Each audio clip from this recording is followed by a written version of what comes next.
racing right now. He's got traction, he's going around the outside of both of them! Maloney! Oh, he's taking Anderson! Anderson's up top here! Oh my God! Oh! Big crash! Oh my goodness, half the field's going to get rolled! Second very close. These guys are want to make their way through the field very quickly. Oh, there we go! Oh no! That's massive! This is it! This is over! I can't believe this! Oh my God! God, what?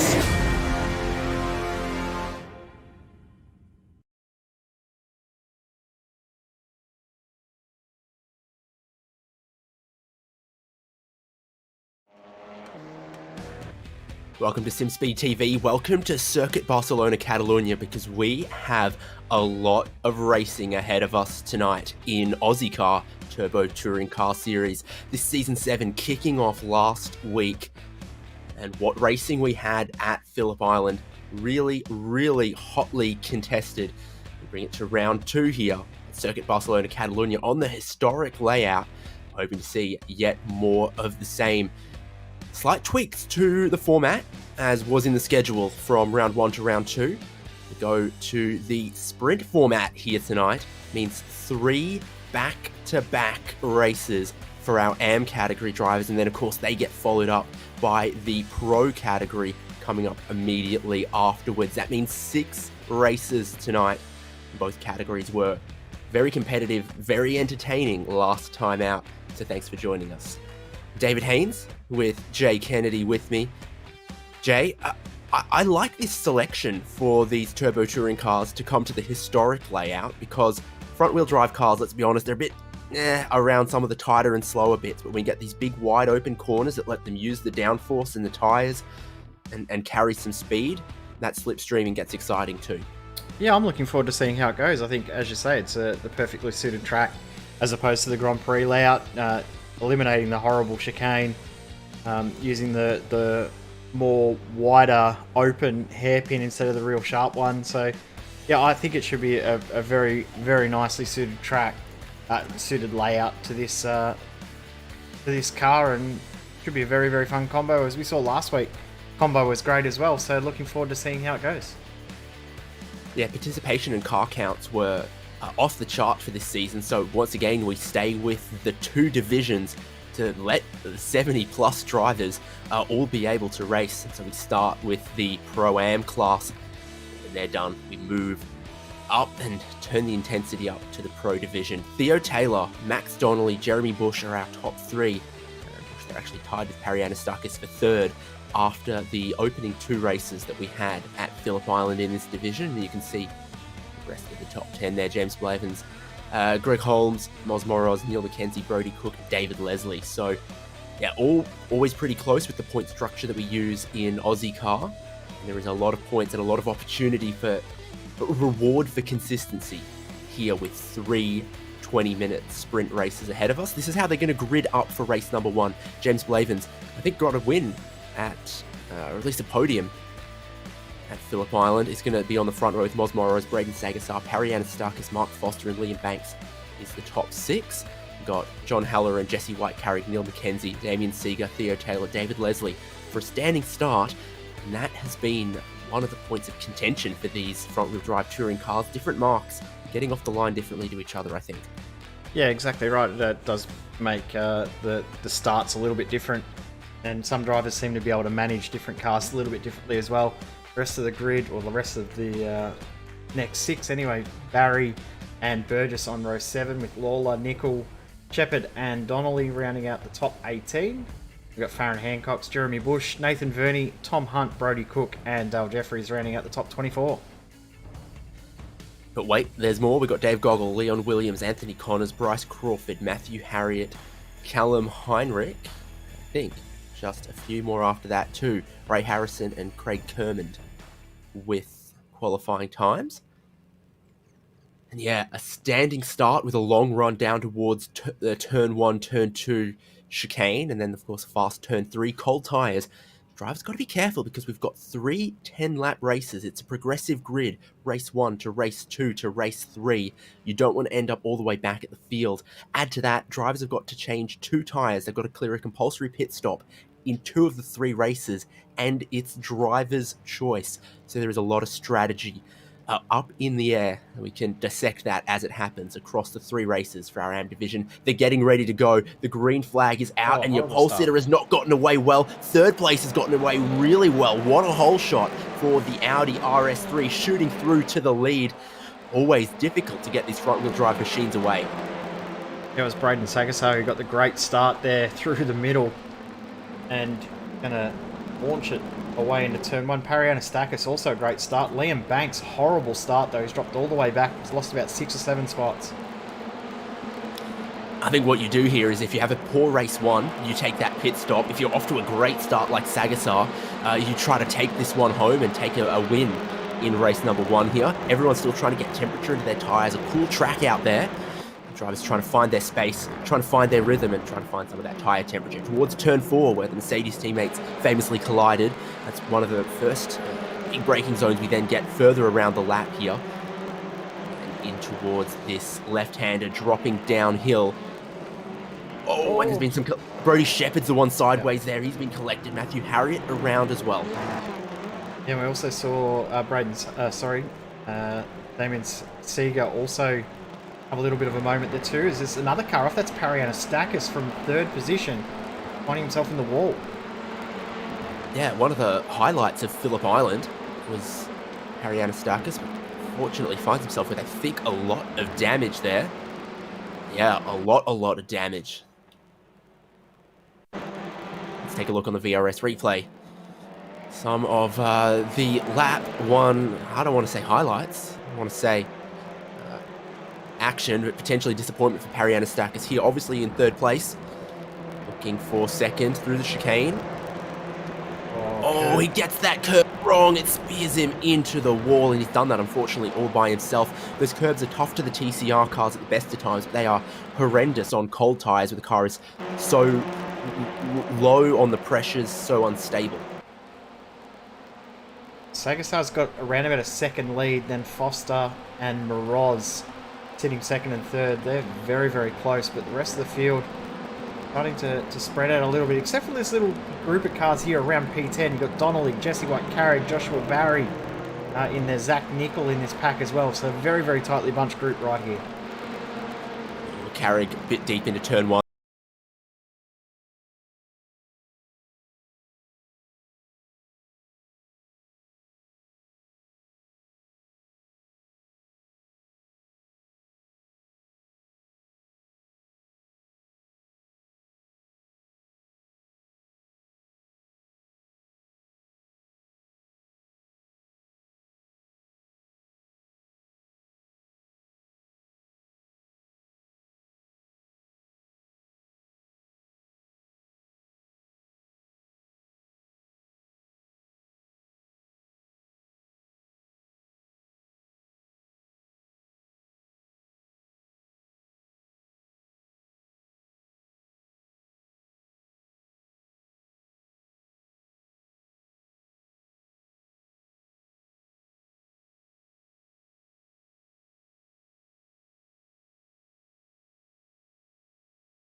fantastic. This is GT racing right now. He's got traction. He's got everything outside of both of them. Maloney.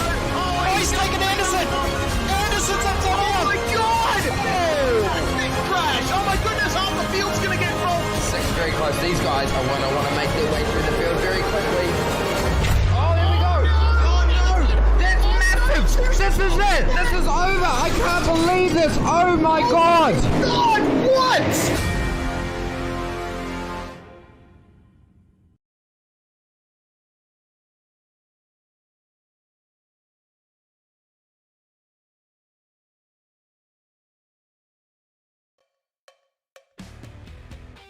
Well, welcome back to Ozicar Turbo Touring Car Series on SimSpeed.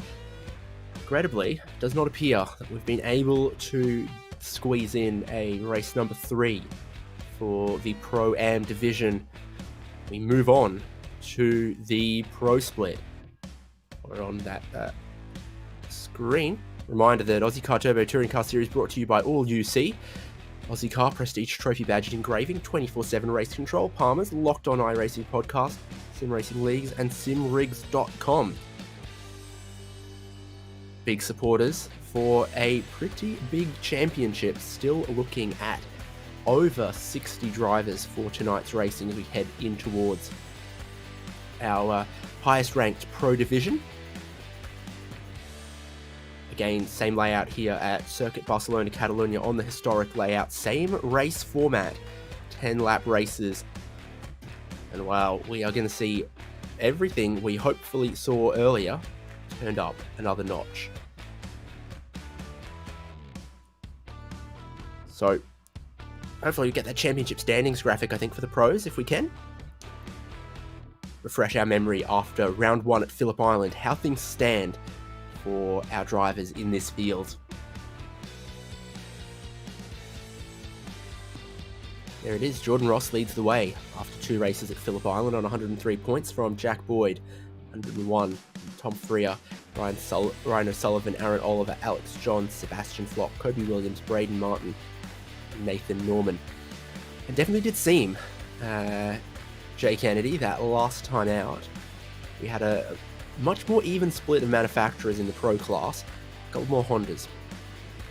I was just doing a little bit of quick math when we were jumping into the session around the Hondas. It looks like it's around about a quarter, so not quite up to the third, but yeah, more representation in the Honda than what we saw in the Pro-Am split. But what that means, I don't really know. I think the different marks have meant different things, and I think we're going to see different strengths at different tracks as well. So looking forward to see how that side of things actually plays out. But this next race is going to be very, very interesting. Next 2 races. We're not sure if we're going to have a race 3 because of the issues that been happening. Just for the drivers in the Pro-Am class, there's been an issue with the UI where they can't actually get a new server to generate. So they've had to cancel race 3 and they're just working on how they're going to allocate points and things like that.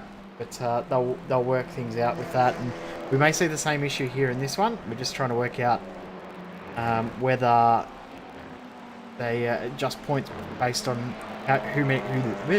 who stops when and things like that. So we're running it as if we're doing 3 races, but we'll see what happens and how the points work out at the end. What we're watching at the moment is practice. We're actually going to get to have a little bit of a look at qualifying and see how these guys tackle the track on a hot lap. Not the easiest track to tackle, or not the easiest car, sorry, to tackle flying laps and hot laps in, because it takes so long to generate heat in these tyres. Yeah, drivers are going to get 4 laps in qualifying, and I would think that laps 3 and 4 be the quickest in that kind of format. Which Boyd are we looking at? Young Boyd. Second place in the championship, young Boyd. Jack Boyd, then. Isn't it interesting looking at the the rankings here in practice? It's almost the championship standings, isn't it? Just a slight mix around in order. The only driver that's out of position, Jaden Edmonds, in this top 10, but everyone else was there or thereabouts last round. Yeah, Jordan Ross, points leader, top of practice. Jack Boyd, second in points, third at the moment in this practice. Where's Tom Freer? Ryan O'Sullivan right up there as well. I don't think we've got a Tom Freer tonight, by the looks of things.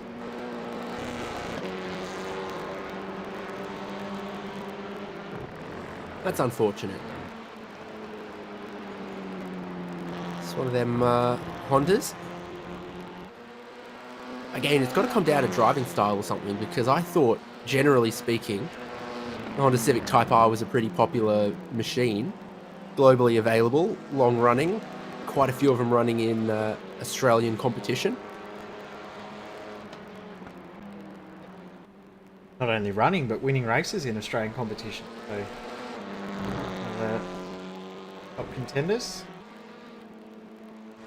It's cool to have some new additions. It's probably been one of the most long overdue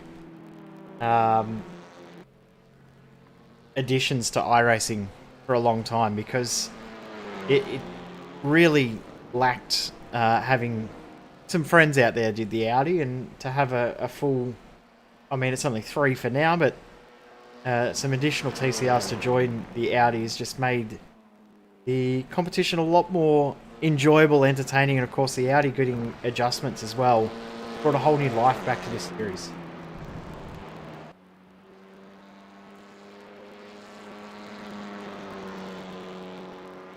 It's been listening to series administrators in my ear.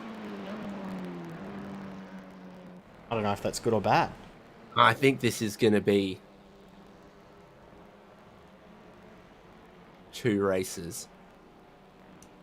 Yep, what I've gathered as well, it'll just be races tonight. So we're going to have a shorter night, but that doesn't mean that the racing is going to be any less entertaining or enjoyable. If anything, it's going to bring these drivers up another level and push them even harder and further. This is a good look at that final sector and the differences between the Grand Prix circuit and the historic layout. A lot more swooping on the historic layout that we're going to find ourselves running. Flicks across into qualifying. And lots of drivers are ready to leave pit lane. Including, mine's gone and picked up Reece Gardner. So Southpaw racer leaving pit lane early in this qualifying session to try to make sure he can fit in as many laps as possible. Yeah, there we go. Brake a bit deeper, carry a bit more speed.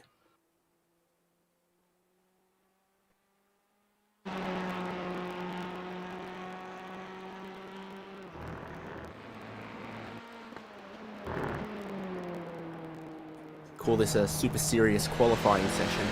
I wonder if he's like in the back of his mind doing a super serious track ride. Is there one for this circuit? No, I think he enjoys this track way too much to actually do a super serious track ride. They're basically 10-minute disc tracks. If you haven't ever seen Reece Gardner's super serious track guides, definitely some of the most entertaining, as you say, disses of motorsport venues anywhere in the world. You know something's good, like a song or a movie or a video, when it permanently affects how you pronounce certain words or phrases. Like, one of the road course layouts of Auto Club Speedway Fontana in LA uses the phrase, like, maybe at some point this chicane meant something, but now it's just flat out, for no good reason, vestigial, like the hind limbs of a whale. I don't know. I just, every time, it's doubled my usage of the word vestigial. I've never used the word, so I don't even know what it means, but I love it. Maybe Reece needs to come out with a word of the day, like word of the week video, and add that into motorsport somehow. He starts his flying lap. We watch Reece for this entirety of this lap. He will not know yet that we're watching him. On the outlap, he was weaving around and that, trying to make sure he built some of the temperature. And I'm thinking, still with plenty of time left in this session, if he's actually going to try to... There's sort of 3 schools of thought now for this first flying lap of 4. One is maximum attack. 2 is banker lap, and 3rd is another preparation lap, still trying to build the temperature and the pressure. So this looks like banker lap, maybe? But yeah, as you say, there are some different thinkings around what to do, but what I think a lot will do is, as you say, bank a lap, and then maybe just get out of the throttle and cool it off, and then go for a second on the same set of tyres, rather than escaping and coming into the pits and going and warming up and doing the whole process again. So, you know, go for a hot lap, use that as another way to warm your tyres up, cool them off a tiny little bit, and then go hard.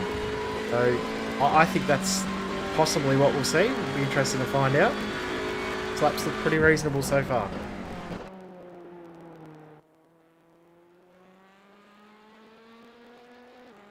Tidy, I'd say. Rode the curb interestingly through the middle sector. At sort of 7 and 8, I think it was. Through the last segment. This is one of the places I've seen some... Yeah, so he's to the inside of that yellow curb at the entry of the final corner.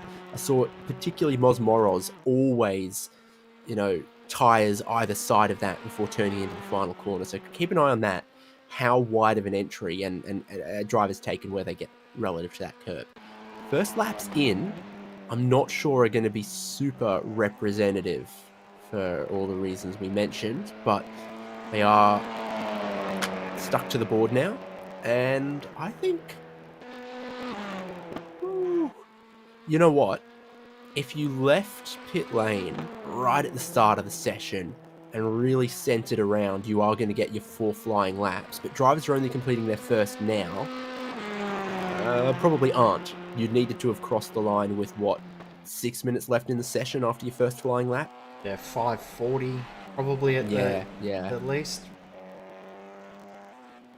113, 114 second lap time. Preferably 157. Got into the last of the drivers that have actually completed a lap so far. Noticing here, Nicholas Scaife, his lap here is not looking overly representative, so he's one that may be going to actually do his proper true flyer on his second lap. In saying that, the lap time towards the end actually looks alright. In saying that, ruined the final corner as well.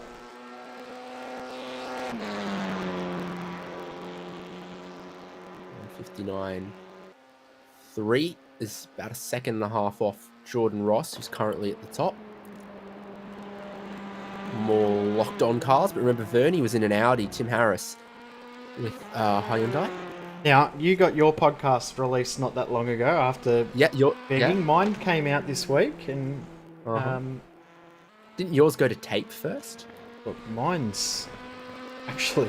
A lot of it's out of date, which is quite interesting, but a nice lap there from Harris. He'll slot into the top 5 for a brief moment, drops back to 8th.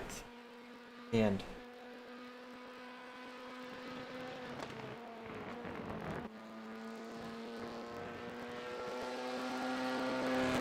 Crawford. Is that his first lap as well, or is he come up towards his second? Yeah, there's a whole bank of drivers have now come through to put up their second lap time, including Jack Boyd, who's gone to the top. Ryan O'Sullivan's followed him, and Jaden Edmonds to third. Very shiny car for Dylan De Bono. A bit worried his lap wasn't going to count there with those tech issues. Shiny. A very bright blue. Wayne Lush. It's something for sure. It's not enough to put him in the top 10 or anything. And in fact, it almost looks like he's gonna park it. This is not a representative looking qualifying session for him. It'd be disappointing back in 20th position. That's a great lap though from Aaron Oliver. 4th. Yeah, it is. There's only a handful of drivers right now in them 152s. So that's a good spot to be. And he's got time for one more lap. And I think everyone crossing the line now probably looking at only one more flyer.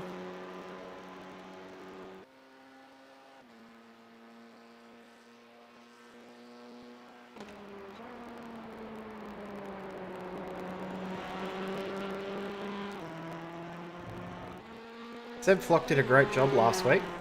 Finished 8th and 9th from memory and ends up now 7th in the championship. one of the cars that finished ahead of him, Thomas Hinds, in one of the races, had a horrible race as well. So he had a DNF, which helped them jump some championship positions. Very briefly leading in race number 2, if I recall, partly helped by the top 10 invert format that we had for that one. But again, it's only a top 10 invert in what was a 40-plus car grid. You've got to be in that top 10, really. It's fun times in the top 10. Just outside of the top 10, no biscuits. So the 3 locked-on cars we've looked at are all running different cars. And bode well for team dynamic and helping each other out, but good lap for Tim Korn in 10th.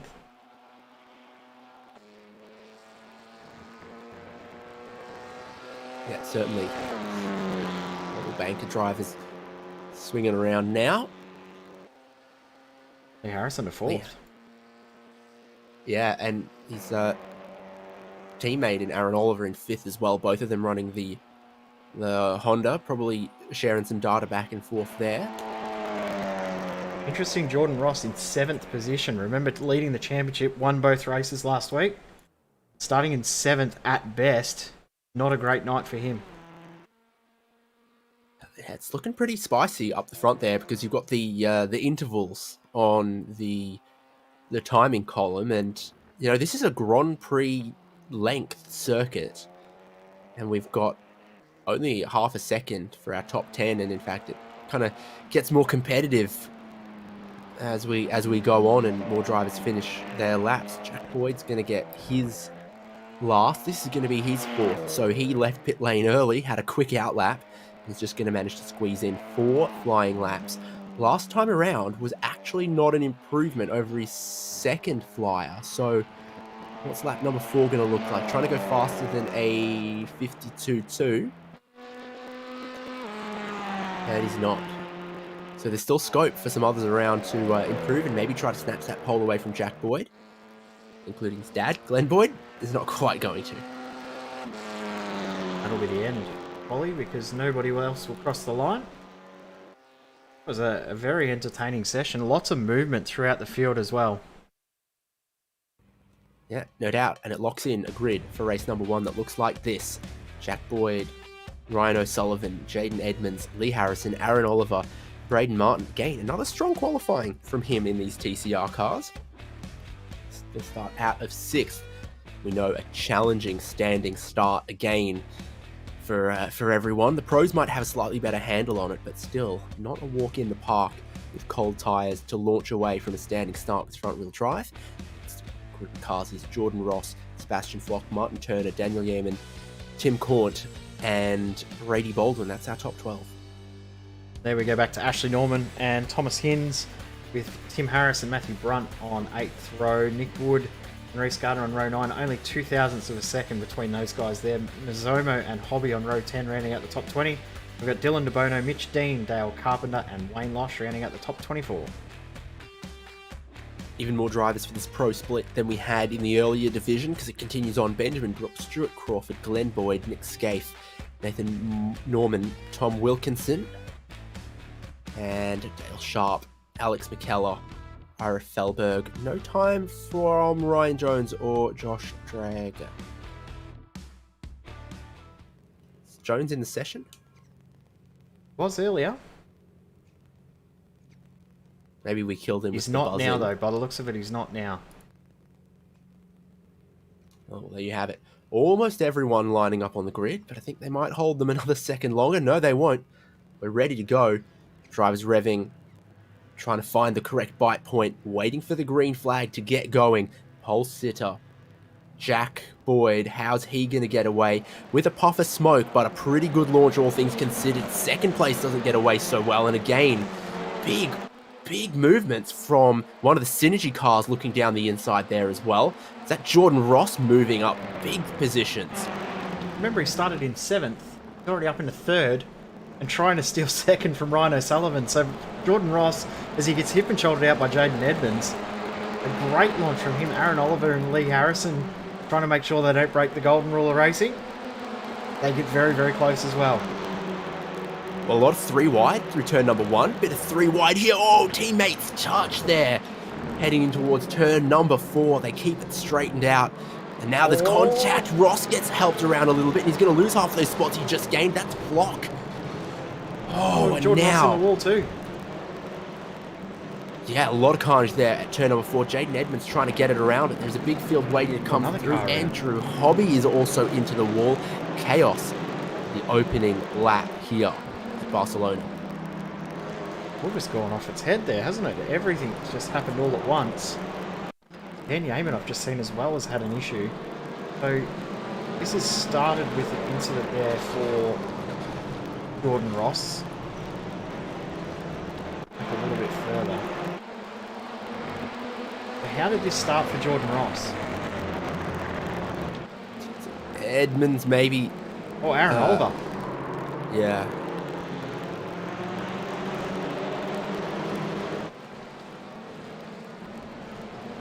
Andrew Hobby here, he just gets turned as he's trying to make sure he doesn't end up in the grass. And at one point there, it looked like we were close to 6 wide. It's pretty ridiculous. It's still going on. Go back live. Your leaders are just starting to complete lap number 1. Final sector. Yeah, one of the chicken up machines, potentially Norman. In fact, they're flying formation a bit higher up as well as chicken up cars tend to do. 3 in a line. It's like Flock behind Gardner. Timothy Harris driving through the dirt on the front straight as well as they're 3 wide. Oh, and they touch. Tim Harris is going to skip turn number 2 on the Jesse White Carrick line. Actually, Norman also going through the grass at turn 2, so he's lost a bit of ground as well. Mazomo tucked in behind Tim Harris now to try and get that spot. Harris with a bit of damage to his car. De Bono's got some damage as well. Sebastian Flock trying to rejoin. Remember, he was up in the top 10. Now back in 17th. This is full on, this race. Yeah, absolutely it is. Action plenty here at turn 5. It's 2 wide for 4 rows. Right here in the meat and potatoes of the field. Someone's going real slow there. Harris. Wondering if something's broke. I reckon something's broken. Remember, he was having issues. He cut the corner through turn 1 and 2. Wondering if he's got steering damage. Mentioned braking maybe. No, it looks like he's okay. But have a look at this pack behind Ashley Norman. Yeah, absolutely. It all goes crazy from about Matthew Brunt backwards here as well as he sends down the inside. Mazomo gets a little bit of a tap from behind. They're 3 wide in the middle of the corner there as cars 2 wide past the slow Mez. And, I mean, everywhere you look, it's like this. And this is just from 10th place on back. 10th through to 29th in this pack. That's what we've got. 19 cars for a battle pack. And they're all covered by about 7 seconds, so it legitimately is a true pack as Flock and Dean decide, no way I'm getting out of this. Aaron Oliver, Lee Harrison both into the pits as well, so they've come in to take their service. There's going to be a few guys that are going to come in as well. A few guys I know were watching that earlier race and know that pitting late is the strategy. So they'll be hoping to keep it clean and can come in for that late stop. Disappointing to see though, Jordan Ross looks like he's out of the race and will not rejoin in this one. Seen back here behind Simon Mazomo, a bit of biffing and barging. Wayne Losh cannot miss in the dark. I was having a look down the inside of brakes a little earlier because he had Mitch Dean and Brady Baldwin leaning on each other through turn number 3. Mitch Dean came through and grabbed a spot there, I think.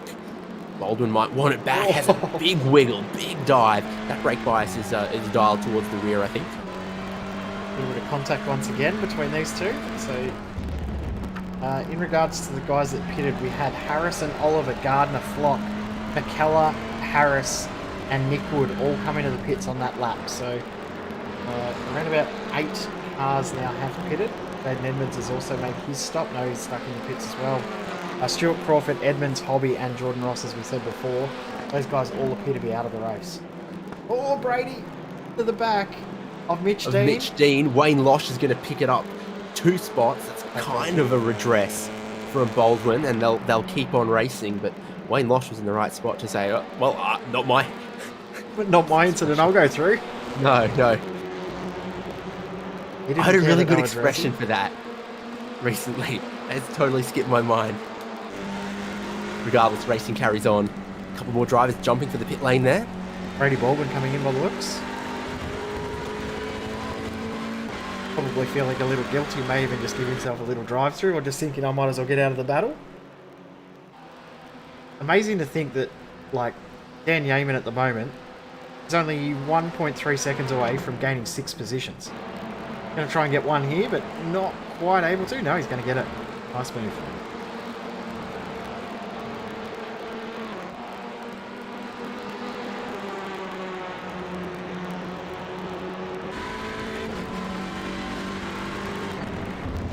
Not my circus, not my monkeys.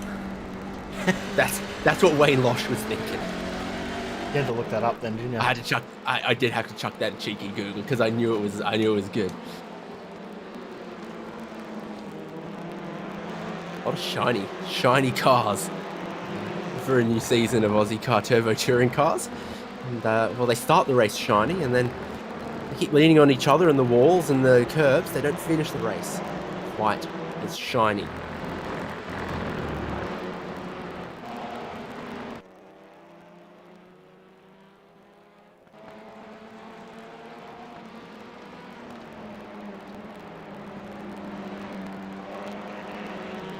Jack Boyd leads the way in the race. From Ryan O'Sullivan, Braden Martin, Marty Turner.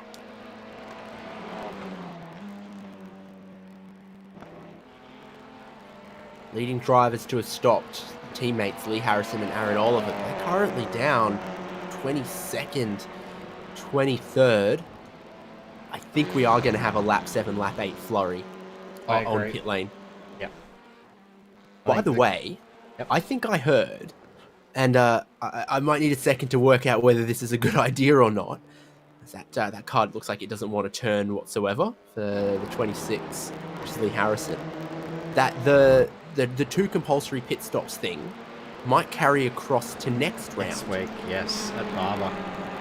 So the sprint race next week may see some guys that haven't pitted have to do their 3rd pit stop.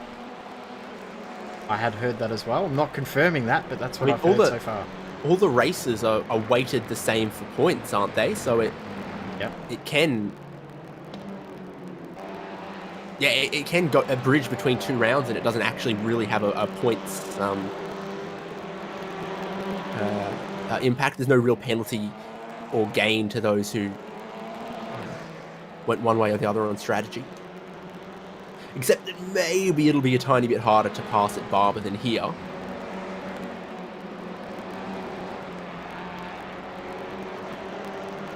So things pack up.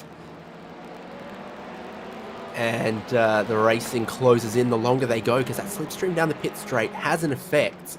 And we saw even in qualifying where the drivers weren't slipstreaming off each other, how close the lap times were. The second covered, what, 25 cars or something, it seemed like.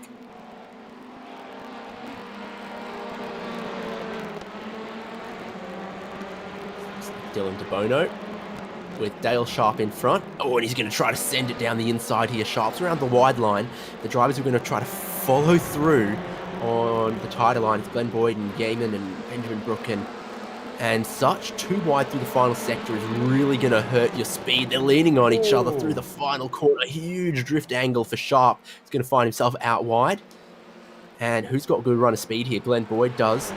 Yeaman with some speed too is going to look to the far left-hand side of the circuit. 3 wide racing down the pit straight towards turn 1. And I don't know which line you'd want to be on. Around the outside, super risky, but then can pay dividends in towards turn 2. Sending it in super deep was Yeaman, but then he's not going to be able to squeeze out Glenn Boyd as they head in towards turn 3. And it's a long, long ride around the outside of turn 3. Behind you see Benjamin Brook trying to lean on Dale Sharp. They come through turn 3. Bono sitting back watching this battle of Boyd and Yeaman. Out in the pits this lap, Josh Draves come in. Nobody else has come in on this lap, so a little surprising to see that we haven't had multiples jump into the lane.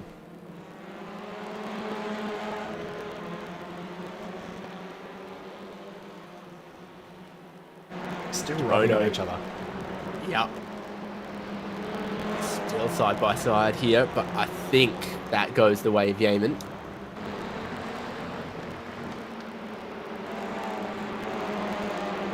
And Dylan DeBono also manages to sneak through there as well. So again, you get these packs of 5-6 cars, one car passes you, and then it opens up a door that a couple more will go for.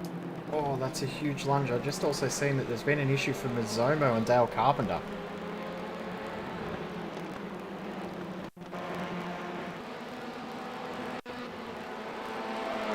Did hear a little bit of radio chatter that would suggest a few things preceded whatever it is we're about to see.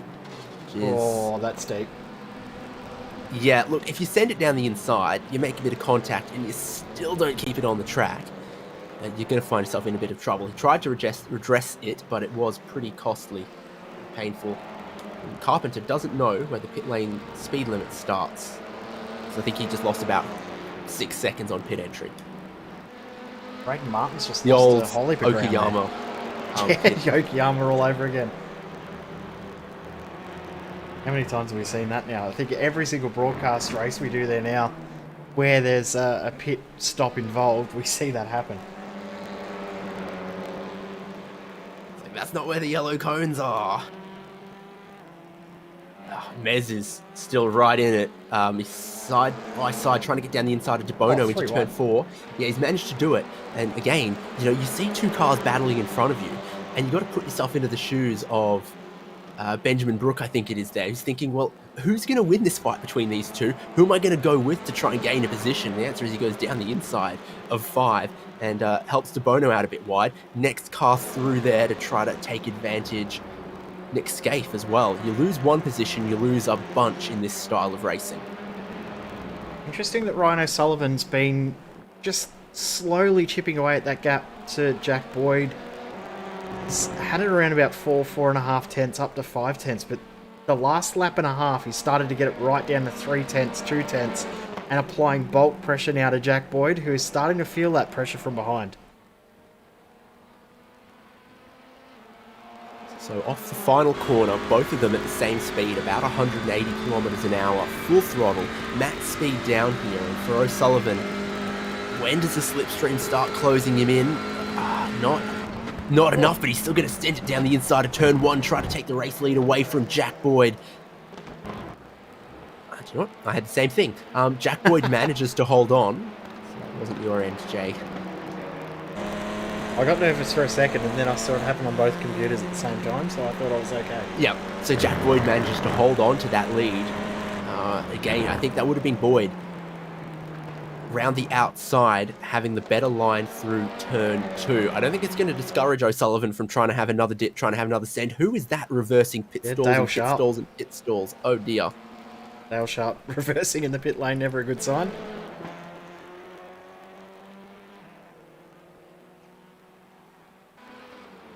I was about to say, how is that his first time on pit lane, but I've confused Dale Carpenter and Dale Sharp.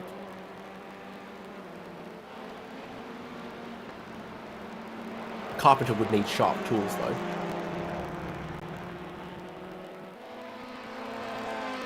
Probably only me that made that connection. Race leaders, still Boyd and O'Sullivan. Different models of car, different strengths and weaknesses to these TCR cars we hear. It's not a physics copy and paste. They've got their own characteristics. Overall, at most tracks, it shouldn't matter what you're in, but still, there's some cars that will just ride a curb slightly better than others, some that will just carry a little bit more mid-corner speed. It all shakes out in the wash. I wonder if that Audi is just a little difficult to pass versus a Hyundai. We're going to see down the pit lane here, down the main straight, adjacent to the pit lane, if O'Sullivan can have another dig.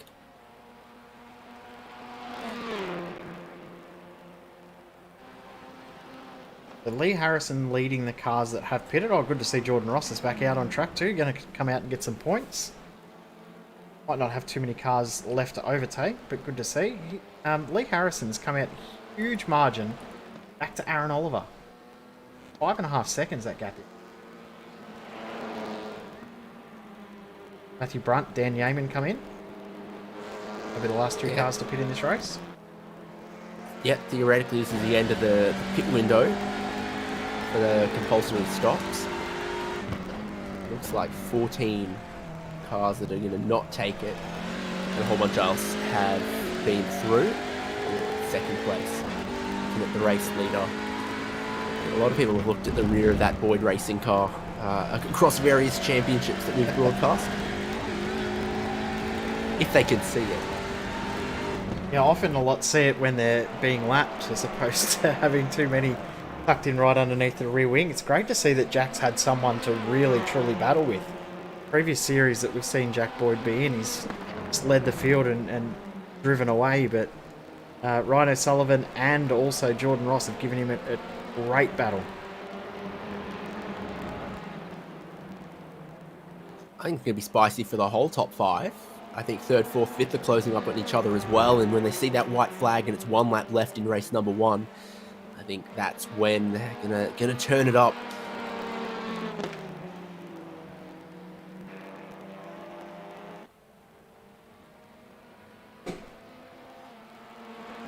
Final lap of the race starting now. O'Sullivan in the slipstream.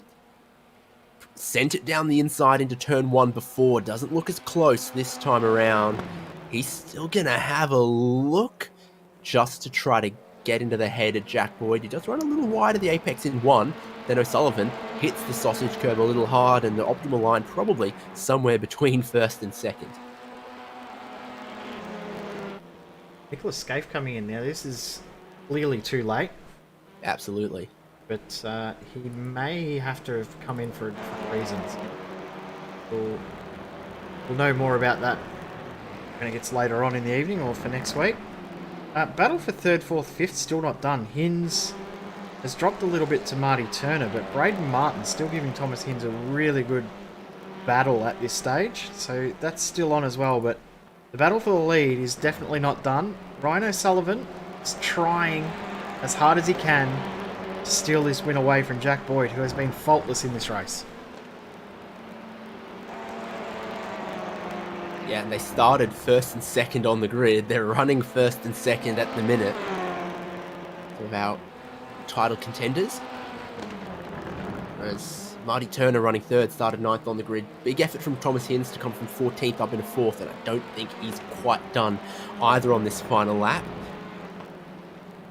Where in this final sector of the historic layout without any big braking zones is Ryan O'Sullivan going to find a way around Jack Boyd? Not here at the penultimate corner. Final corner. Line can O'Sullivan carry in. A little wide of the apex too, and Jack Boyd just too good, too clean, too clinical. Great race and well done to Jack Boyd, Ryan O'Sullivan. Marty Turner though, P3. What a great drive from him. He started in 9th, finishes 3rd, and just behind Thomas Hinz started 14th, finishes 4th. Yeah, Braden Martin in the top 5 there. Again, everyone here not taking their compulsory pit stop, which means that they're going to have to take 1 in race 2 and 1 next round. Keller, and he's still trying to keep his nose down the inside in this battle with Nick Wood. 2 drivers here that have made one of their pit stops. McKellar not game to try to send it down the inside there, and just like for our leaders, opportunities run out after that braking zone. Probably the only downfall to not running the chicane is it doesn't have a true passing opportunity come the end of the lap, but that hairpin definitely makes it more worthwhile because later braking, much easier corner, but Nick Wood will take that Tim spot. Harris is, I think, partly responsible for that distribution of the traffic cones all across the final sector, and he was, I think, lost a spot or 2 in the final sector there. I'm not 100% sure what happened. Take a looky. That's a bit too aggressive. Yeah, and that's probably going to give you a slowdown as well, isn't it? Yeah, so if he hasn't cleared it in time, he may actually lose more spots. I think he did clear it between the final corner and the finish line. That's where some of these cars got past him, but after he helpfully laid a couple obstacles for everyone else. That's race number 1, what we think is going to be 2 tonight. The Pro Division Ozicar Skip Bar... No, Ozicar Turbo Touring Oh, I Car haven't updated Series. that. Has it been like that all night? Yeah, it has. Oh. Oof.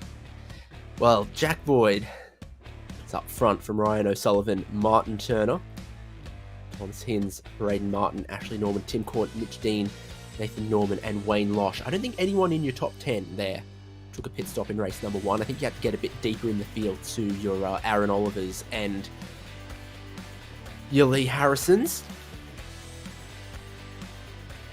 Gonna do this and then this. Look at that, it's fixed. Ha ha ha! Glenn Yeah, Boyd so- in 11th. Yeah, you're right too about the guys that pitted top. 13 did not stop there. So Glenn Boyd, Benjamin Brook, and Dylan DeBono, the final 3 that did not take their pit stop. Lee Harrison and Aaron Oliver, the first 2 that did. Matthew Brunt, Sebastian Flock, Reese Gardner, Brady Baldwin, and Dan Yeaman, they've all taken advantage of that late moment. Timothy Harris. Yep, who finishes 21st? Head of Simon Mazzomo, Nick Wood, Alex McKellar, Dale Carpenter, Tom Wilkinson, Dale Sharp, Josh Drag, Nick Scaife, last car on the lead lap. Ira Felberg one down. I don't 100% know what we saw for him, but yeah, problems, damage for Jordan Ross, Jaden Edmonds, Andrew Hobby, Stuart Crawford, and not taking the start, Ryan Jones. I think a lot of the drivers on this page were involved in that big shunt at turn 4 on that one.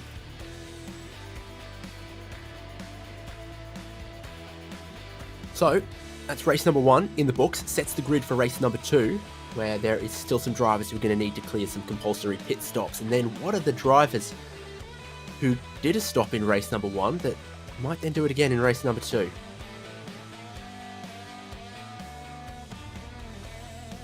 We're not 100% sure whether we'll have a 2-race or a 3-race format, so we're going to assume that we've got a 3-race format, and if we end up with a 2, then we do the 3rd pit stop race next week at Barber.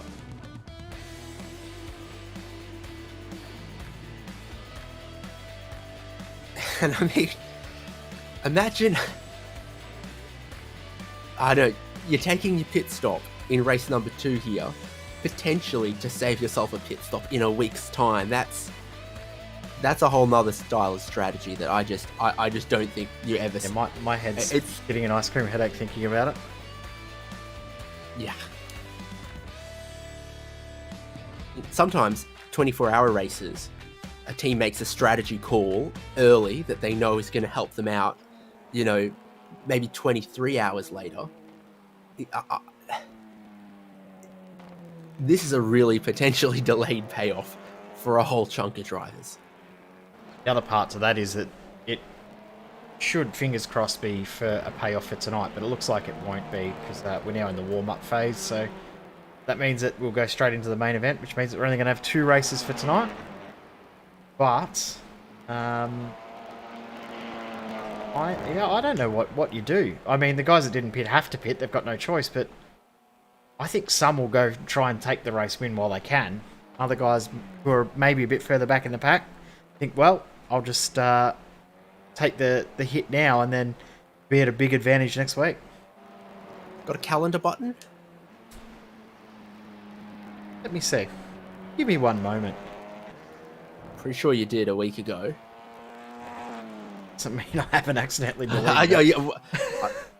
Yep. Fair enough. So just a warm-up session right now, by the way. We'll get ready for the second race, which again, purely progressive grid from race number 1. So the front row that we had for race 1 is also going to be the front row that we have for race 2. Jack Boyd and Ryan O'Sullivan both going to have to stop in race number 2, no matter what they think about, you know, Barber in a week from now.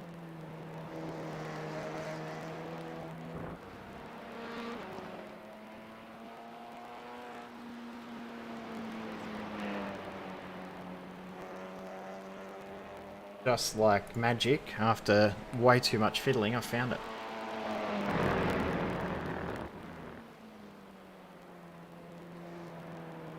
Very cool 2 schedule. races for Barber.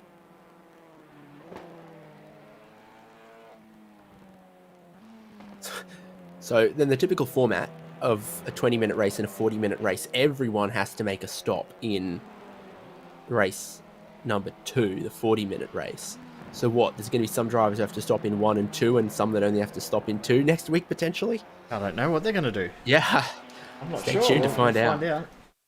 We'll know soon enough, but yeah, we'll reattempt this format when we get to Indianapolis and Watkins Glen, but if we can actually get it working as it's intended, it will be very, very cool because it is a really interesting format. Well, the race format is possible. It's just all about, can it happen all in one server? Yes. Which would definitely be preferable, especially with the 2 divisions. They're gridding up as they finished race number 1. It's been Boyd and O'Sullivan on the front row. I'm hearing everyone from 13th place back has pitted in race number 1. Lee So Harrison everyone back, forward of that has to stop in this race.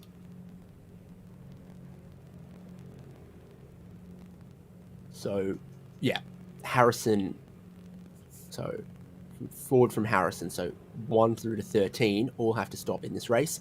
Drivers behind might choose to, might not. I suspect someone between 13th and 20th on the grid here is going to be our winner in race number 2. Oh, huge jump start from Nick Scaife. The green flag displays now. Another good launch from Jack Boyd. Braden Martin also with a really great launch.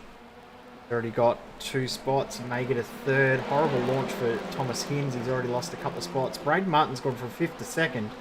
But Jack Boyd has absolutely driven away at the start. And here comes Ryan O'Sullivan back. Braden Martin side by side with Marty Turner. Everyone else looks like they're going to get through okay. Nick Wood is off, but other than that, not too much. Turner was one of the drivers doing the mowing down the pit straight on that start, just trying to find himself some space. They're 3 wide, and you don't want to be the driver in the middle here with nowhere to go. Looking down the inside there would be Reese Gardner, and he's going to try to keep it clean. 3 wide through turn number 4, not yet resulting in the same carnage we saw in race number 1. Hopefully, some lessons learned, but I do not want to jinx it too early because they're still racing 2 wide, 3 wide with a big braking zone downhill into 5. Lots of rubbing, but hasn't been anything too messy, which is great to see. Everyone's made it through, except for Alex McCullough, who's ended up in the wall on the outside. At the front, Jack Boyd has jumped away to a huge lead already. It's out to 1.1 seconds. Thomas Hinds has had a horrible start. Started 4th, he's dropped back to 7th. He's now back up into 6th, but that's a horrible start for him.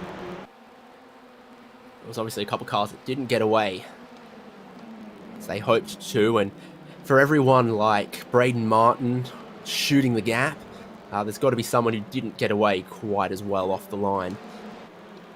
Seen, I think, Flock and Gardner leaning on each other. Yep. Oh, and now... Oh, Seb Flock sideways. Leaving big licorice straps through the 3rd last corner. Now, Matthew Brunt coming up the inside in the Synergy car. It's that spot. Sebastian Flock's been used as a punching bag, as had Simon Mazzomo. There's a couple of cars that are going to pit in. Nick Scaife's absolutely going to be one of them because of the jump start. Hinds, Losh, Dean, all in. Nick Scaife actually stays out. He's probably got a couple laps before he has to serve that penalty. They're into each other. They're around. Oh, no. Dale Carpenter. Oh, he rejoined. No brakes from Dale Carpenter. Yeah.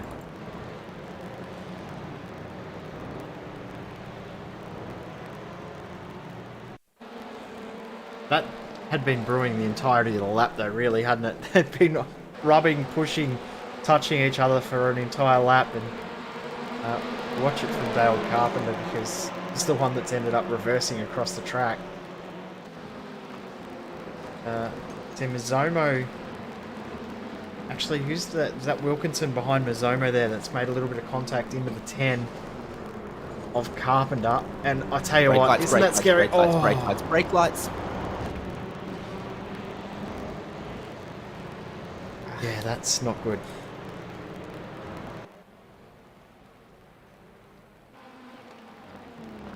Nope. So from 5th on the grid, up into 3rd, Braden Martin feeling the pressure now from Marty Turner. It's in Haunt, Ashley Norman also in this group, so bit of locked up chicken on. No. Biggest mover at the moment, Dan Yeaman, started in 20th. He's up into 8th position. He's the lead car of those that pitted in race 1. Strategy-wise, that's huge, isn't it? Definitely. He's got Lee Harrison just behind him. You see Benjamin Brook coming into the pits, but the gap between Yeaman and Harrison is enough that there is draft there, but the downfall for Harrison is Yeaman is close enough to Glenn Boyd just ahead to use that draft as well. So Lee Harrison is going to have to work really, really hard to try and pick up the potential win in this race.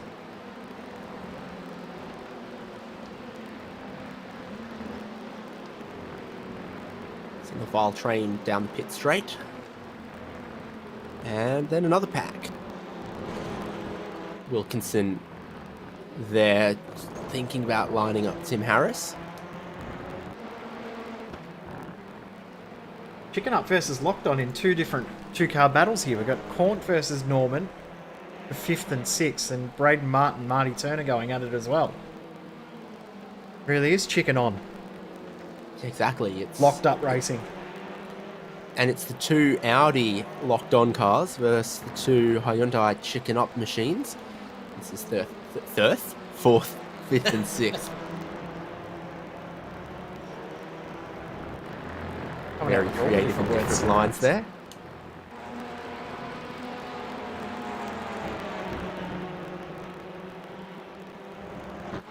Now, none of those stopped in race number 1, did they? No. So, yeah. Yeaman in 8th position. The higher, we're now 7th position. Pass, is this?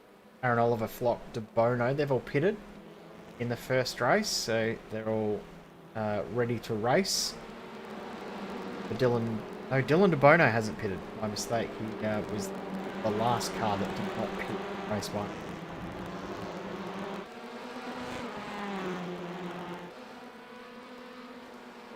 You would expect by about now everyone's got tyre temperature, a lot more confidence.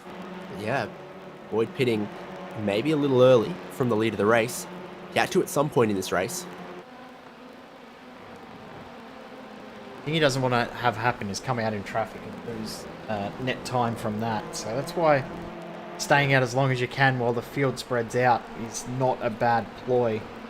Dan Yeaman through and now into 6th. Glenn Boyd has dropped behind, as we said before, but Lee Harrison's still in between. Just behind there, Dylan De Bono's dropped off. Aaron Oller and Sebastian Flock are going at it quite aggressively too.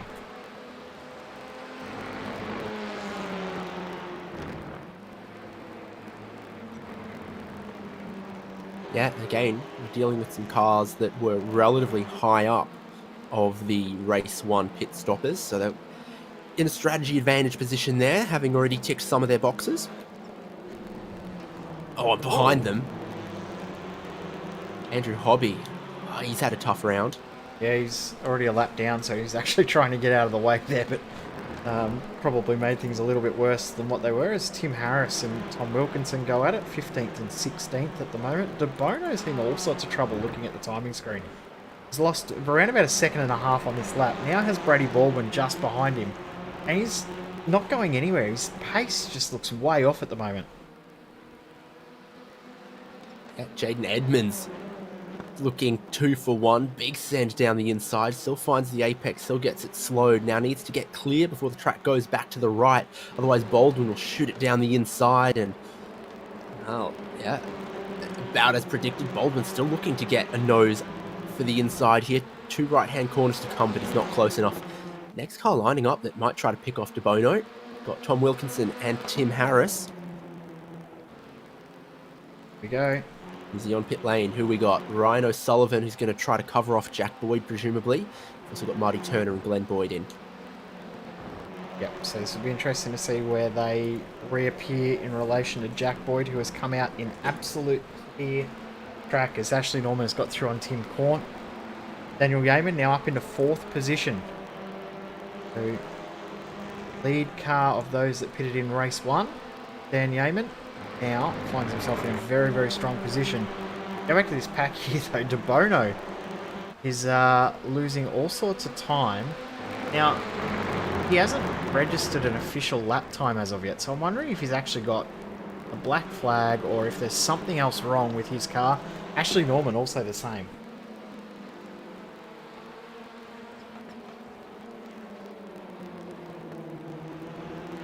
O'Sullivan out ahead.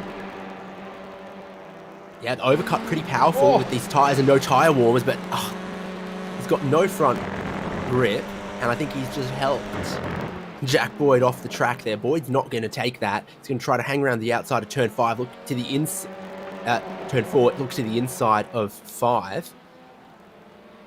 Would be a pretty done deal given how much more grip Boyd's going to have. Nice move, but this at least makes it a little bit more interesting knowing that they've rejoined pretty much together. O'Sullivan is going to have to work hard to get temp into the tyres on this lap.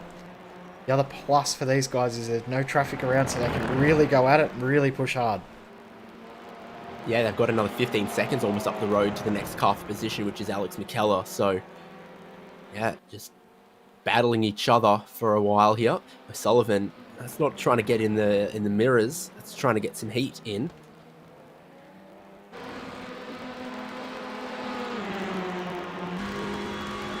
Back next up. Tim Harris looking down the inside of Tom Wilkinson. He's got a long way past already before they get to the braking zone, but he doesn't brake quite as deep. Wilkinson might have outbraked himself a tad. Stuart Crawford, the next car in behind there, and Nick Wood, too, trying to take a line that will give him a lot of speed through turn 3.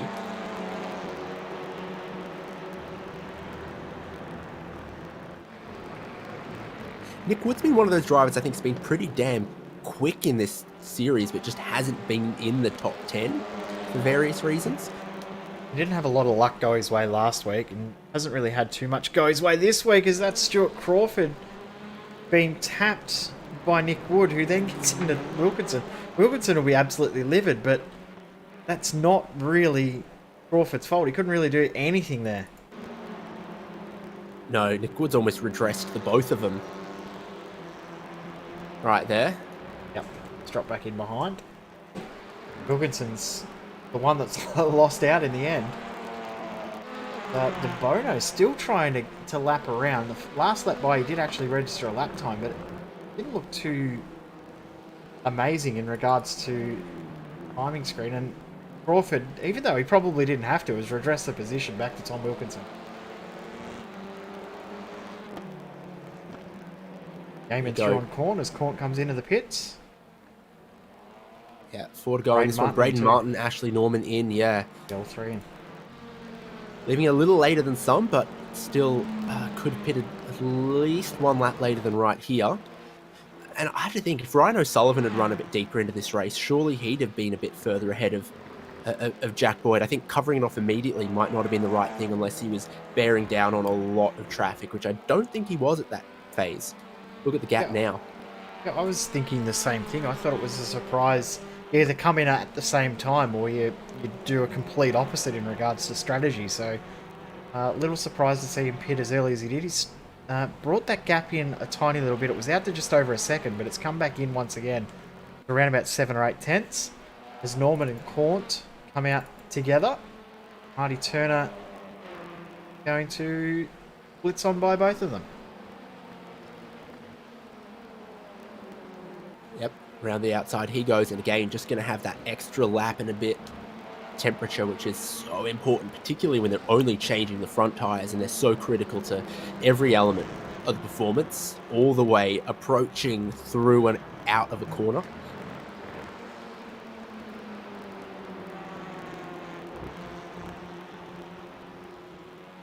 Oliver moves the cones. Flock happily obliges with the newly extended track limits, both of them trying to maximise their speed across the crest down the, call it a back straight, into braking zone there where passes can be made, but it's not quite as acute as the Grand Prix layout, which then got made slightly less acute again in recent history.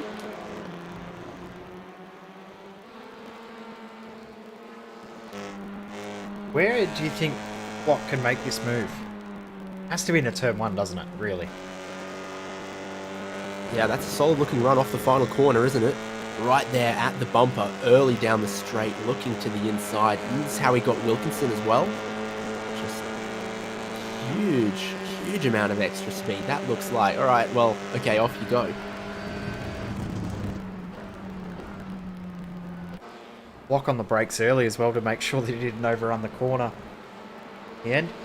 I want to give a shout out to Jordan Ross. Remember, he had a horrible race earlier. He's come in and made his pit stop in this race as well, and is now up in a 22nd position, not too far behind Thomas Hinz. So he's already passed Mitch Dean and Wayne Losh. Has Hinz just ahead. Remember, Hinz started this race in 4th. So lots of ground being made up. Championship points at a premium early on in the championship. This is a good recovery from where he was at the end of race 1. Yeah, wasn't he right up the front at Phillip Island? So Won both races. yeah. Oh, that's how you get more than 100 points, isn't it? Yep.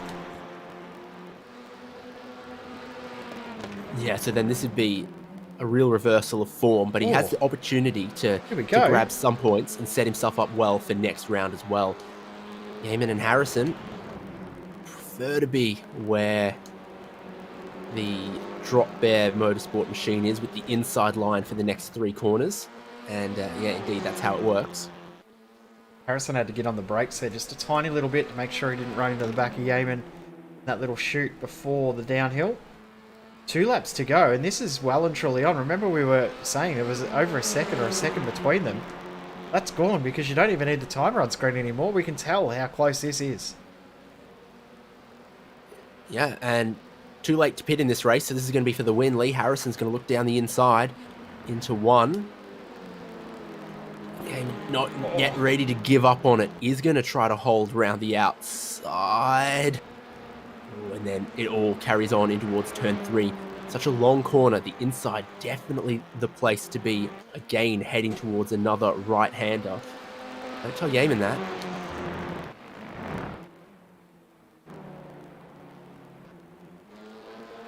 Because he's going to hold around the Still outside. side by side. Squeeze Harrison a bit.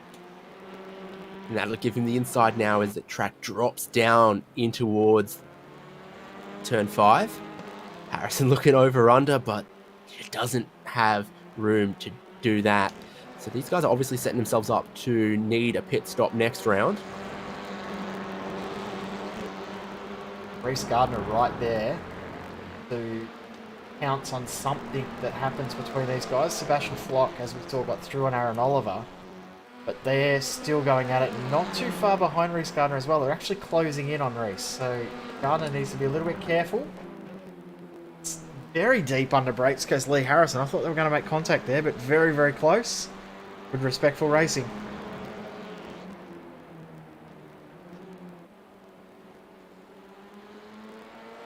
Yep, not a whole lot of racing left in this one. I would have thought we might have seen a couple more cars go for pit in last time around, but I didn't really see anyone. So I think the whole strategy is baked in now. It's going to be one more lap for Dan Yeaman to try to hold on to take a race win. For Lee Harrison to attack. Reece Gardner has been caught a little bit by Flock. You'll see that in the background here. Gardner from Flock, from Aaron Oliver. A lot could change in the top 5 in this final lap. Going to be a great battle for this top 5 to round out this second round of the championship. Brady Baldwin and Jaden Edmonds go at it for 6th and 7th as well, so they're very close. But the fact that the lead is below 0.2 of a second once again means we have to stick with it.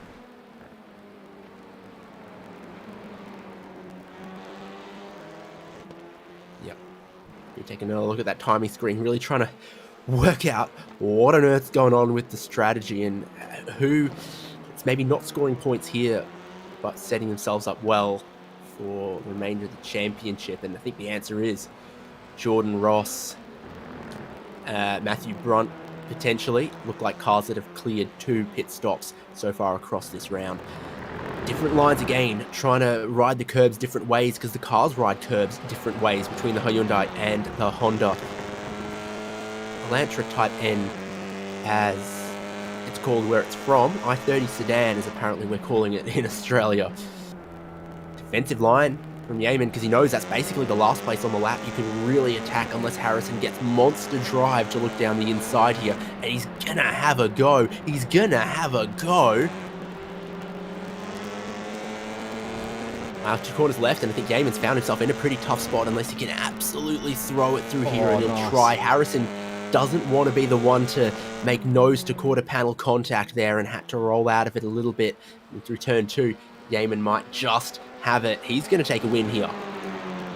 What a battle. Just ahead of Lee Harrison. They're all kicking off behind. Gardner's going to hold on to 3rd, Flock 4th, and Oliver 5th, but it was some contact in places. Yep. It's these guys here, Nick Wood, Dylan De Bono, and you see Alex McCullough trying to steal a spot right at the end. De Bono hasn't pitted at all, so he's going to get a post-race penalty as well as Crawford and McCullough go across the line. Crawford gets it. O'Sullivan's got ahead of Jack Boyd as well, by the way. Missed that as Marty Turner side by side with Braden Martin. Martin's out of fuel. Is he, or does he have a slowdown? Or Either is a possibility there, yeah. But he has lost out at least one spot at the line. But was one of the drivers who made a pit stop in this one. Bono and Crawford have had a coming together. They've both grabbed a traffic cone in similar ways. That's Nick Nick Wood Wood there well. also as well. So Nick Wood to Bono. But De Bono looked like he was trying to redress that, and Stuart Crawford didn't know what was going on. Yeah, another really complex situation. Common factor might be Nick Wood. Here's Braden Martin. What happens to him is that... Did he cut a little too much of the penultimate corner there? Or is this... Oh, he's out of fuel. It's fuel? Okay. Off. Captain Leadfoot. Yep.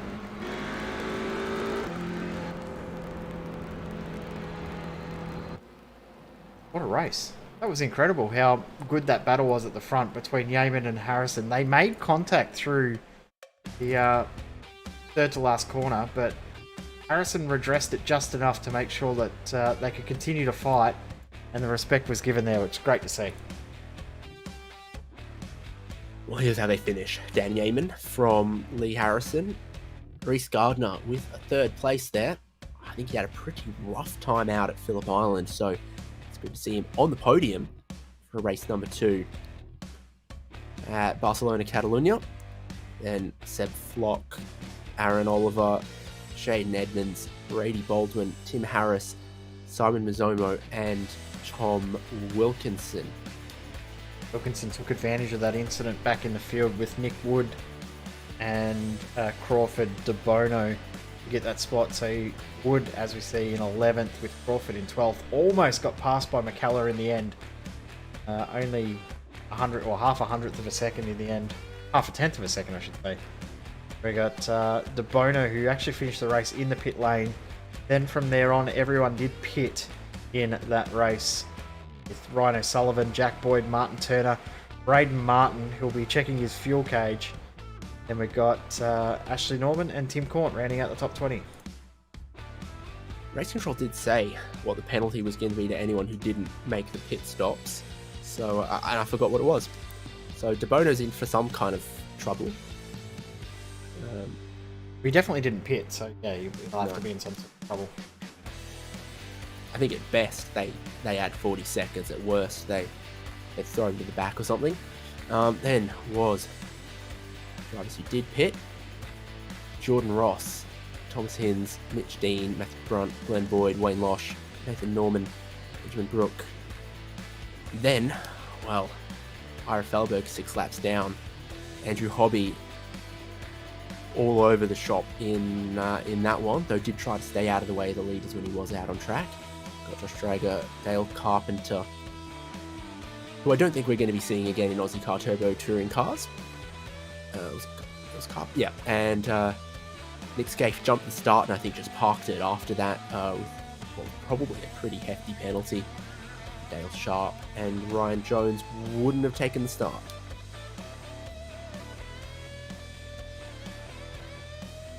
and it sets us up so bizarrely, I guess, for next round, because there's a bit of carryover. Yeah, I don't think I've ever seen too many races where the results from one round carry over and affect how the race plays out in a following week. So I'm excited to see how it does play out. It adds something a little bit different and makes some guys think on their feet a little bit for next week. The closest thing I can imagine is I've known some 24-hour races where they just they start like 9 a.m. Saturday, run till 9 p.m., throw a red flag for 12 hours, and then start the race again 9 a.m. Sunday through to 9 p.m. So you get a total 24-hour race. But they just say, yeah, throw a red flag right in the middle. So this is going to be like that, but with a week, and see exactly how race administrators sort that one out. But again, you'll catch all that Barber action here on SimSpeed TV next Monday night. Let's talk to some of our drivers who have nabbed themselves some points and some podiums after 2 races in the pro split. Where do we start? Reece Gardner, why not? 3rd place. And, I mean, I don't know what... It's not Reece Gardner's graphic, Jay. Fixed it. Good. My first Tough day. time out at Phillip Island, so I'm sure you're pretty happy, still with our large, very competitive field, to have grabbed 3rd place here. Yeah, I certainly am. Thanks. I mean, race 1 didn't quite go my way. I kind of got caught up in some of the drama on lap 1 out of turn 4, I think, when it was Andrew Hobby that was spun up ahead of me. So I picked up some damage from that. I figured I'd take my pit stop in the first race just to do some damage limitation. But, I knew I'd be on for a top 10 in race 2, but I wasn't expecting a podium. It's a bizarre one with the strategy as it ended up shaking out. If we would have had the 3 races all together in one night, would you have followed the same strategy as you went with? Well, yeah, I think if the race 1 incident had gone the same way it had, then yeah, I would have gone for a pit stop in race 1. Race 2, I probably would have, I don't know, just checked the lie of the land, seen who was pitting around me, and, if I could get a good result out of race 2, I would have stayed out, and race 3 pitted, and, kind of tweak that depending on what happened in race 2. Congratulations, and hoping to see you next week. Yeah, thanks very much, guys. 3rd place in race number 2. 2nd place was Lee Harrison, and great little battle for the win you had back and forth there with Dan Yeaman, giving him a respectful amount of space on the final lap too. Yeah, look, he's a good guy, and we both like to race clean, so he gave me fair enough space with about 3 laps to go when we had our first little dice at it, and yeah, that Hyundai and the Audi, they've just got that little bit too much drive for me and my poor little Honda Civic, and 2 car lengths off of the corners is hard to make up under brakes. So I knew coming into the 3rd last corner there that it was always only going to be a speculator, and I still needed to just sort of pull it up on the apex, and luckily Dan was ready for it, and we could have a clean race to the finish there. But it's a good turnaround from Phillip Island, and we'll move forward to the next round and keep clawing back some points in this championship. VTech yet to kick in, yo. Yourself and Aaron Oliver following the same strategy there. Is that something you'd discussed? Yeah, of course. Like, being teammates and running the same car and the same livery, understanding the rules of the championship. We knew you had to take the sacrifice in one of the races, and thankfully a few other guys pitted late in race 1 because it was, while we were still rolling around there in 24th, 25th, it was looking like it was going to be not really great championship points, but then a few other people pitted, and we ended up 14th and 15th, I think, or 15th and 16th. So we ended up getting a whole bunch of good teams championship points. We knew we were basically going to be the leaders of the guys that had pitted there in race 2, so just had to keep our nose relatively clean on lap 1, which unfortunately brought Aaron unstuck. But yeah, we got up there. I think a 2nd and a 5th gives us heaps of championship points, so strategy worked out pretty well tonight. On to Barber next week. A bit tighter, a bit bumpier, a lot more curbs. How's the Honda going to go for that? Yeah, I think it's going to be okay. The quick changes of directions with the wheelbase of the Honda seem to work okay. So I think we should have a good chance there. It's not really a track that I am fond of or do much racing around. So I think I might have to sort of dedicate a bit more time in the sim this coming weekend and get myself familiarised with the track and the setup and whatnot. But look, I'm looking forward to it. It's going to be tricky to pass, so that makes qualifying even more important. But we'll have a strong showing there, I'm sure, and hopefully Aaron can... we can secure some more teams points. I think we're running 4th in that championship at the moment, so fingers crossed we've made up a few points there and we can just come home with a solid result on a track that's probably not our favourite. Get in there, have a dip, full credit to the boys. Yeah, absolutely. And, we can't thank Simrigs, KP Tech, Extreme Air Conditioning, Phoenix Smokers, and Palmer's enough for coming on board with the car this year. And of course, to the series sponsors, Ira there at Ozicar does an awesome job, and Prestige Trophy and Badge, Sim Racing Leagues, simrigs.com, Locked On iRacing Podcast, 24/7 Race Control, and of course you guys for chucking on a superb broadcast. And I love my Palmer's skincare products, and I'm going to go and jump off the sim like I do every week and chuck a bit more of them in their hands, because they copped a bit of a workout chasing Dan down tonight, so need to soften them bad boys back up again for tomorrow. Rightio, good stuff. See you then. Thanks, mate. See you soon. And maybe I can make Jay speak to our race winner, Dan Yeaman, sustaining the pressure. I'll talk to Dan very quickly. Dan, congratulations on a win in race 2, and it was a very intense battle you had there with Lee, and a tiny little bit of rubbing, but still enough respect given from the both of you to bring that home clean. Thanks, Jay. Yeah, absolutely. I mean, after the first race earlier, felt a bit hard done by on lap 1, maybe just being a bit too aggressive by my own right. I knew just try and work to the front of the field. Got the pit stop out of the way. It's just work to the front in this race here. And Lee was coming in that end part once I lost the toe from all of the cars yet to pit. Just he was able to keep pulling me in the corners, and I didn't have that advantage, or at least neutrality in a straight line. But yeah, absolutely. Just by all means, we're racing hard out there, but I don't need to. Yeah, by all means, race fairly. You can run too wide in plenty of places, as I hope we demonstrated. So there wasn't. I didn't feel the need to be stupid and reckless and risk the win through forcing a car off track. So and really happy to be able to have that kind of racing and put it on display and be able to trust in Lee as the other driver in that battle to actually to make that happen. Is that one of the most fun battles you've had in this car, with that last lap where you pretty much spent 3/4 of the lap side by side? Yeah, probably, because I really don't drive front-wheel drive. So I had the Audi TCR. It's one of the things I just have a bit of a content vacuum and just buy things as they come out more often than not. But given that realistically race experience, I did a little bit of week 13 when the new cars came out with Knockhill. Last week at Phillip Island really didn't go so well for me. So it's a very short list, but absolutely does rank up there in terms of quality of racing and along with the end result to boot. Good result. We move on to Barber. Are you looking to capitalise on a great result today to maybe try and push forward in the championship a little bit more as we move on to Barber and further forward from there? I mean, every week I hopefully do my best in terms of getting the most out of the car and myself.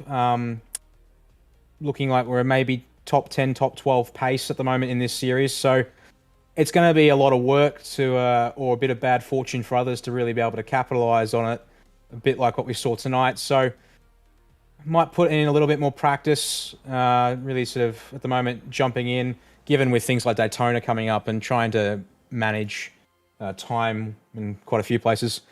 Hopefully maybe put a little bit more practice in a Barber. It's a track I don't have a lot of lap experience at as well. So newish car, newish track, really probably going to need to double down there.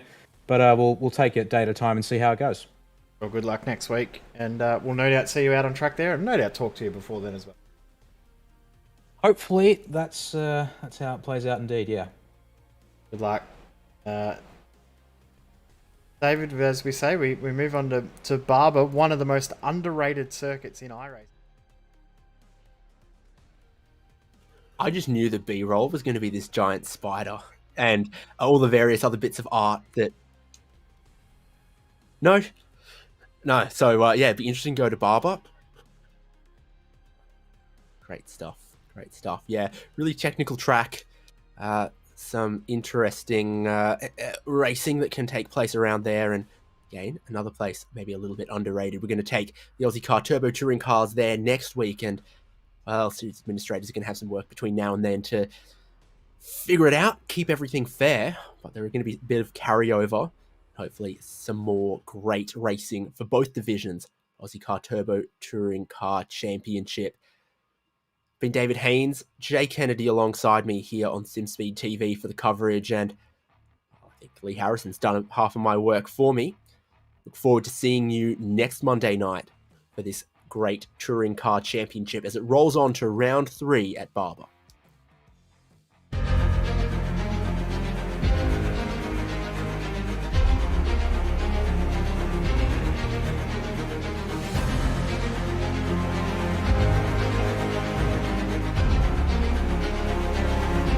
Fantastic. This is GT racing right now. He's got traction, he's got everything outside of both of them! Maloney! Oh, he's taken Anderson! Anderson's up top! Oh my god! Oh, big crash! Oh my goodness, half the field's gonna get rolled! Second very close. These guys are want to make their way through the field very quickly. Oh, there we go! Oh no! That's massive! This is it! This is over! I can't believe this! Oh my god! God, what?